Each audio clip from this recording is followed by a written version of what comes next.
Welcome back to Top Repairs. Today's topic, I'm going to show you guys how to fix U0164 Lost Communication with HVAC control module. The HVAC control module, it is built together with the faceplate. And when the module starts to fail, it will lose communication with the engine control module, which is the computer. And it will also lose communication with the body control module. When you're getting U0164, most likely you're going to have a bad HVAC control module.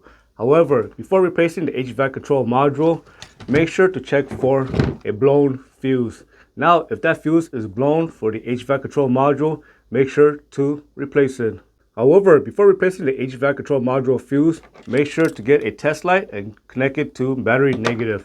Next, you want to touch the top part of the fuse and make sure that there's power on both sides.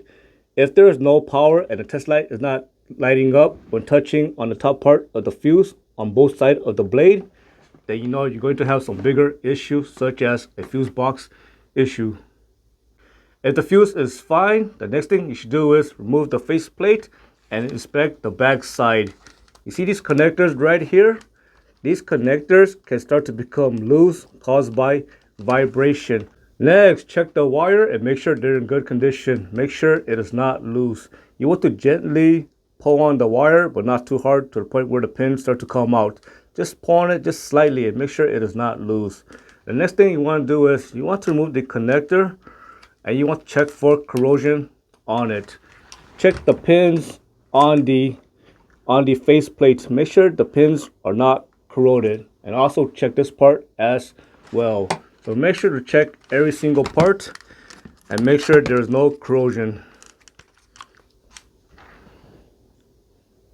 What symptoms are you going to experience when you're getting U0164 code? The first symptom is you're going to notice that the AC may not work, and also you might notice that the heater may not work at all. In addition, you might get additional codes such as P193E, which means PCM not receiving AC clutch requests from the BCM. The next symptom is you might notice incorrect temperature. For example, you might notice that the HVAC system might blow air that might be too hot, or it might be too cold, or it is not blowing the correct temperature when you set the temperature. Next, you might notice that there's going to be something wrong with the fan speed. For example, the fan speed might be stuck in one position, or the fan may be stuck in a high position, or it might be stuck in the low position. So once again, if you're getting U0164 code, most likely you're going to have a faulty HVAC control module, you're going to have a fuse issue, or you're going to have some sort of connector or wire issue. I hope you found that lesson useful. As always, thank you for watching and subscribe to Top 5 Auto Repairs.